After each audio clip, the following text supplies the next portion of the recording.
Magandang umaga, magandang hapon, at magandang gabi sa mandako kayo ng mundo naroroon. At magandang buhay na rin po para sa inyong lahat.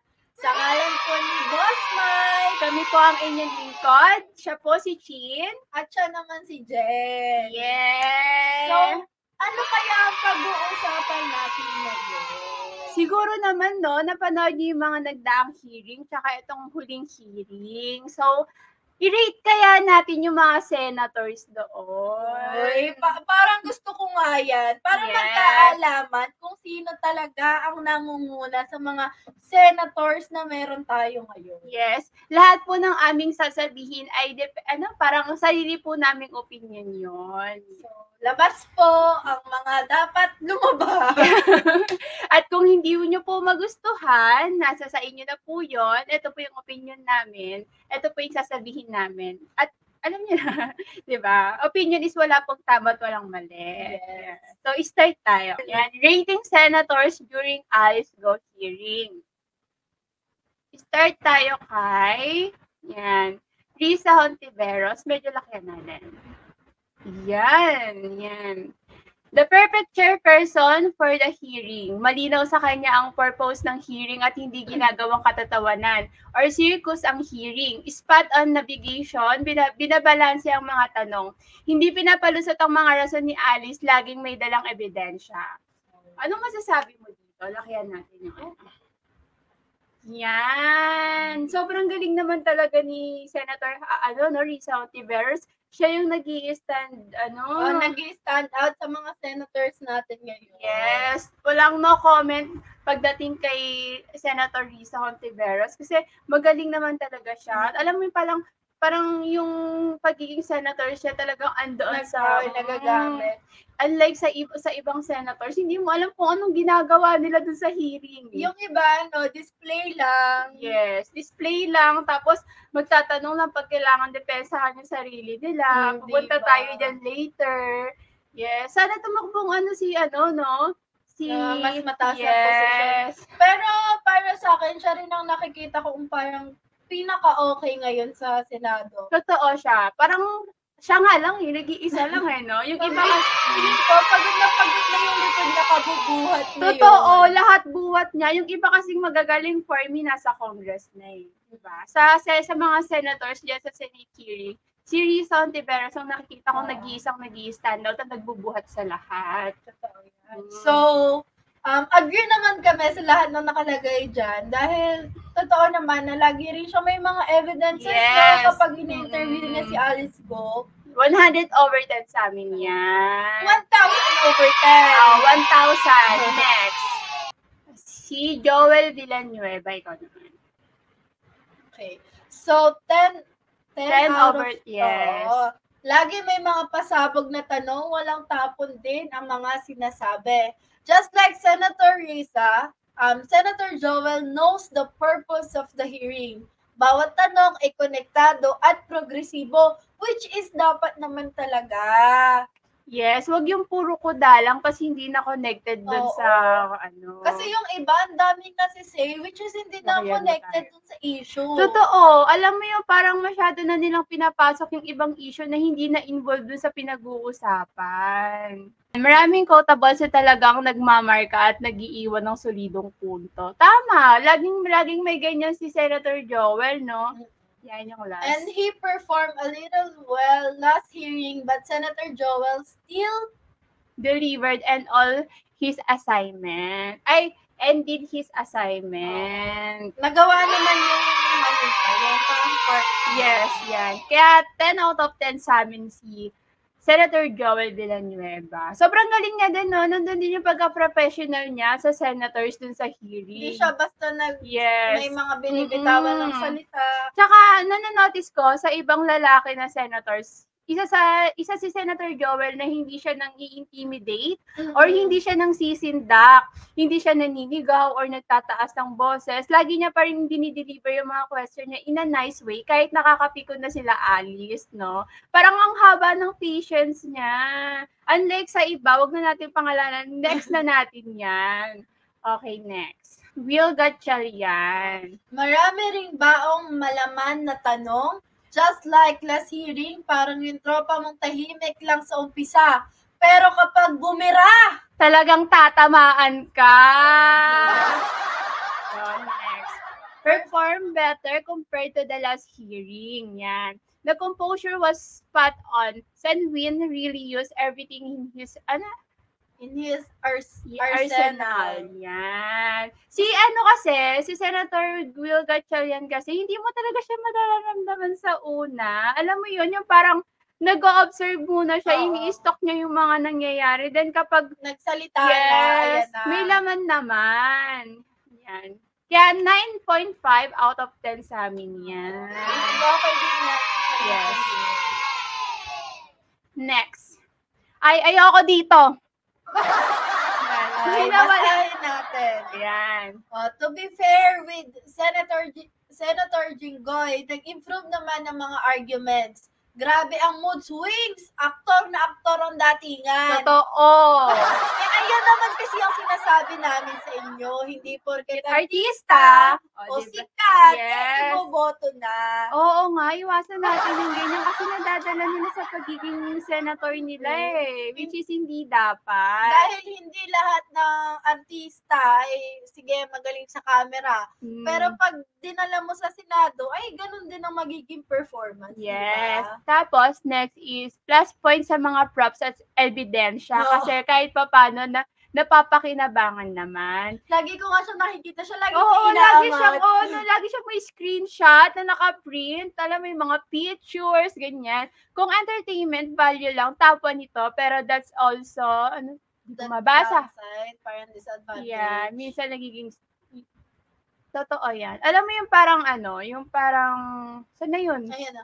Minsan nagiging circles. Ang ayoko lang last hearing niya kasi parang alam mo yung parang masyado niyang pinipersonal yung question kay Alice Go na tinatanong niya yung relationship ng dalawa. Like lovers agad. Hindi pwedeng partners lang sa ibang business, ganon, ganyan. Parang ini-insist niya agad na magjowa yung dalawa. Then ang question naman, nakalimutan ko kung si Senator Joel yun or si Senator Will na kung hindi kung hindi lovers, baka mag-partners, parang ganon, di ba? Kasi nandun siya sa niya na ini-insist niyang mag-lovers yung dalawa kasi may mga pagkakaparehas na, sa interrelationship niya agad tinitingnan.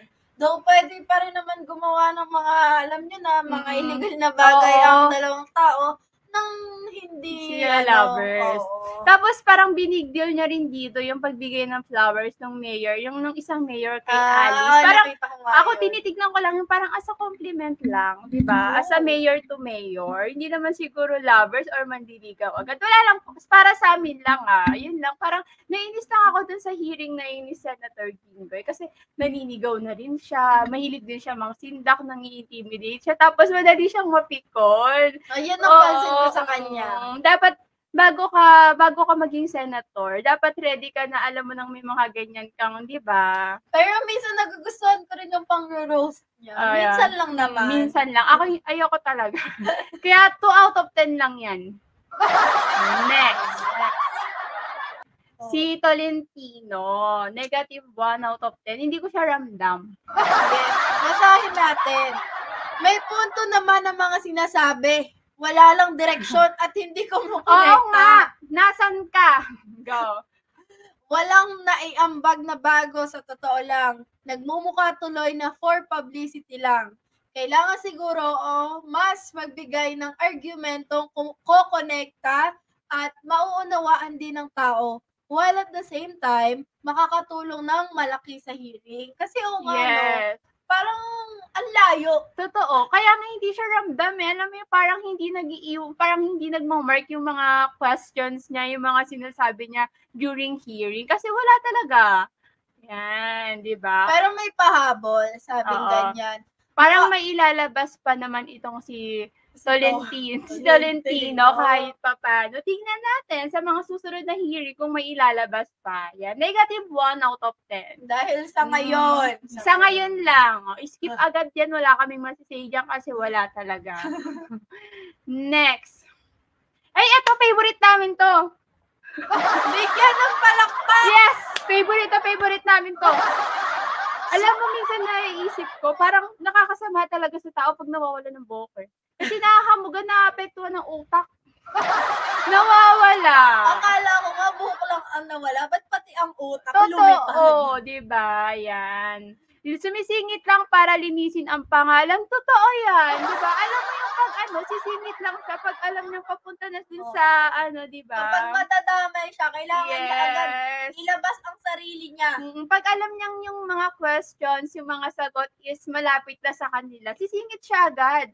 Or parang pag alam niyang kailangan niyang ipagtanggol yung sarili niya or maging defensive, di ba? Gagawin niya yun agad. Yan. Halatang re-electionist na for publicity lang. Tapos parang napadaan lang, wala man lang nabaong malamang tanong. Totoo yan, yung mga questions niya parang connected lang din sa mga question ng mga ibang senators, no? Wala siyang sariling kanya. Magtatanong man siya, wala ring kwenta, di ba? Tapos ayan, very consistent na walang naiambag na magagamit sa hearing. Actually, ano pa nga siya eh, pwede rin idagdag dyan na bias siya. Yes, diba? Bias. Number 1 bias na senators yan. Diba? Ayan, consistent din siya sa pagiging bias niya at pagiging defensive niya. Hindi nawawala, hindi nagbabago, laging gano'n. Saka lagi siyang naghuhugas ka ba? Oo, diba? Parang gusto niya maging kasing linis ng ulo niya yung kamay niya. Kung napanood niyo yung hearing ni Alice Bonan na may parang nasampot nga, diba? Na kasama sa nagpatakas ang dating former PNP chief. Yes. Dahil nandun siya, inunahan niya na hindi siya yun. Diba? Parang, sigurado ka? Oo. Buti nga hindi siya sinagot ni Alice na, hindi po ako sigurado. Di yung ulo mo wala ng first, biglang nagpawis bigla. Diba? Kinabahan. Yeah. Kaya yan, favorite namin siyang talagang gisahin. Kaya negative 1,000 out of 10 yan. Susunod ka na kumatin. Diba? Go, next.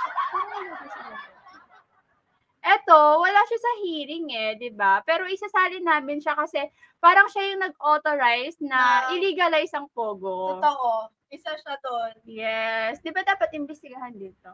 Diba? Kasi siya yung nag-authorize na illegalize ang Pogo Yan. Diba dapat nandito rin si Robin tsaka si Bongo? Oo nga. Bakit wala? Nandito ba? Wala. Tayo muna. Yan, wala siya dyan. Solohin natin ng camera. So, ipapahabol lang namin yung dalawa sa favorite namin.